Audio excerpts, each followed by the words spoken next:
છે બધાને મજામાં ને? આજે હું તમારા બધા માટે એક યુનિક વસ્તુ લાવી છું. આપણે જોયું હશે કોઈ પણ કેક બનાવતા હશે કે ડોનટ્સ બનાવતા હશે કે કંઈ પણ એવી રેસીપી હશે જેમાં બટર પેપરની જરૂરત પડતી હશે. ક્યારેક એવું બને કે લોકડાઉનની સિચ્યુએશન થઈ ગઈ હોય કે કંઈ પણ હોય, દુકાને જાય તો આપણે મળતું નથી અથવા તો મોંઘું પડે છે. તો આપણે ઘર મેળે કેવી રીતના બનાવી શકીએ છીએ ઘરમાં જ પડેલ વસ્તુથી, તો તે આજે જાણીશું. તો ચલો થઈ જાઓ તૈયાર. તો એના માટે જોશે કોઈ પણ વ્હાઇટ પેપર અથવા તો આવી રીતના ચોપડાનું પેપર. તમે કોઈ પણ નોટબુકનું પેપર પણ લઈ શકો અથવા તો A4 સાઇઝનું વ્હાઇટ પેપર આવે છે એ પણ યુઝ કરી શકશો. અને જોશે રિફાઇન્ડ ઓઇલ, એટલે કે આપણે ઘરમાં જે રસોઈમાં યુઝ કરતા હોય એવું ઓઇલ.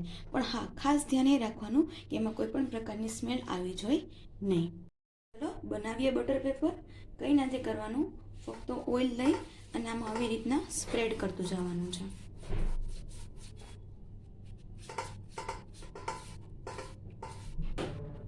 જો આવી રીતના સ્પ્રેડ કરવાનું છે ઇવનલી, અને તમને આવા સ્પોટ્સ જોવા મળશે. એ જ્યારે સ્પોટ્સ આખામાં ફેરાઈ જશે ને ત્યારે શું થશે કે આપણું બટર પેપર રેડી થઈ જશે.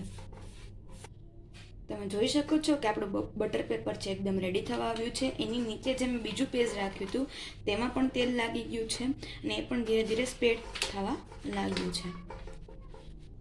જો ફ્રેન્ડ્સ, આપણા બટર પેપર રેડી થઈ ગયા છે.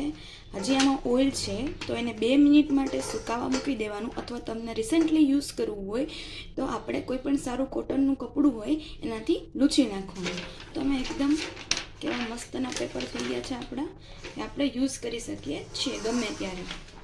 મેં થાળી રાખી છે, તમે કંઈ પણ વસ્તુ રાખી શકો છો, કેમ કે આપણે તેલ લગાવતા હશું તો નીચે તેલ છે એ સ્પ્રેડ થશે તો આપણી ટાઇલ્સ હોય તે પણ ખરાબ થઈ શકે છે. એના માટે મેં આ થાળીનો યુઝ કર્યો છે.